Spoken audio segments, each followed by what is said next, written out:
Break के बाद एक बार फिर आप सभी का स्वागत है। और कांग्रेस के भीतर उठती असहमति की आहट और आपसी संघर्ष की आवाज एक बार फिर तेज हो गई है। पार्टी लाइन और व्यक्तिगत विचारों के बीच खड़े शशि थरूर को लेकर केरल से दिल्ली तक सियासी अटकलों का बाजार गर्म है। बैठकों से दूरी, बयानों की गूंज और ऑपरेशन सिंदूर पर अलग सुर और स्वर। क्या कांग्रेस में वाकई सब कुछ ठीक है या पर्दे के पीछे कुछ और चल रहा है? देखिए ये रिपोर्ट। कांग्रेस के दिग्गज नेता शशि थरूर की पार्टी से नाराजगी लंबे समय से राजनीतिक गलियारों में चर्चा का विषय रही है। केरल में पार्टी की बैठक से उनकी अनुपस्थिति ने नेतृत्व के साथ मतभेद को और हवा दे दिया है। मामले ने तूल पकड़ा तो शशि थरूर ने अपना पक्ष रखते हुए कहा कि उन्होंने संसद में पार्टी के घोषित रुख का कभी उल्लंघन नहीं किया। थरूर ने कहा कि सैद्धांतिक रूप से उनकी एकमात्र सार्वजनिक असहमति ऑपरेशन सिंदूर को लेकर थी। हालांकि थरूर ने नेतृत्व के साथ किसी तरह के मतभेद पर टिप्पणी करने से इनकार कर दिया। उन्होंने नसीहत करते हुए कहा कि किसी भी आंतरिक मतभेद पर संगठन के भीतर ही चर्चा होनी चाहिए, न कि सार्वजनिक मंचों से।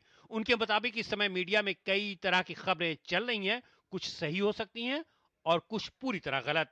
Whatever issues there are would have to be discussed between the party leadership and myself, and I look forward to an opportunity to do that. I'm not entering into this issue in public at all.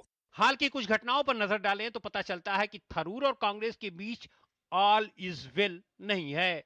ताजा मामला केरल का है, जहां आगामी विधानसभा चुनाव पर चर्चा के लिए एक बैठक बुलाई गई थी। बैठक में कांग्रेस अध्यक्ष मल्लिकार्जुन खड़गे, राहुल गांधी के साथ केरल के कई वरिष्ठ नेता शामिल हुए। हालांकि इस बैठक से शशि थरूर ने दूरी बनाए रखी। दावा किया जा रहा है कि थरूर इस बात से आहत हैं कि राहुल गांधी ने हाल में कोची में एक कार्यक्रम के दौरान मंच पर उनके मौजूद होने के बावजूद उनके नाम का उल्लेख नहीं किया। राज्य इकाई द्वारा उन्हें लगातार दरकिनार करने की कोशिश की जा रही है। थरूर के बयान ने केरल से लेकर दिल्ली तक सियासत को गरमा दिया है। सीपीआई का कहना है कि थरूर का शरीर तो कांग्रेस में है, लेकिन आत्मा बीजेपी में बसती है। Only his body is here in Congress. His mind, his soul, his brain, all are there with the BJP. Congress एक वट वृक्ष है, बरगद का पेड़ है। जो इस बरगद के नीचे रहता है उस सबको छां मिलती है, और जो बरगद के बाहर जाता है वो सदैव धूप में ही रहता है, उसको छां नहीं मिल पाती। देखिए, गैंडी कांग्रेस में ओरिजिनल कांग्रेसी कभी खुश नहीं रह सकता है।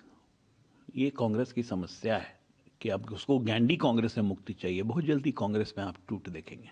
ऑपरेशन सिंदूर को लेकर भी अपने स्टैंड पर थरूर ने सफाई दी। उनके मुताबिक पहलगाम आतंकी हमले के बाद उन्होंने एक अखबार में कॉलम लिखकर हमले का मुंहतोड़ जवाब देने की बात कही थी। थरूर ने कहा कि जब सरकार ने ऑपरेशन सिंदूर को लेकर उन्हें बहुदलीय प्रतिनिधिमंडल का हिस्सा बनाया तो पार्टी को यह पसंद नहीं आया। थरूर ने कहा कि बेहतर भारत के निर्माण की प्रक्रिया के तहत राजनीतिक दलों के बीच मतभेद हो सकते हैं, लेकिन जब राष्ट्र हित की बात आती है तो भारत को ही सर्वोपरि होना चाहिए। हालांकि ये पहली बार नहीं है जब उन्होंने किसी मुद्दे पर सफाई दी है। पहले भी वो कांग्रेस को निशाने पर लेते रहे हैं। Bureau report, DD news.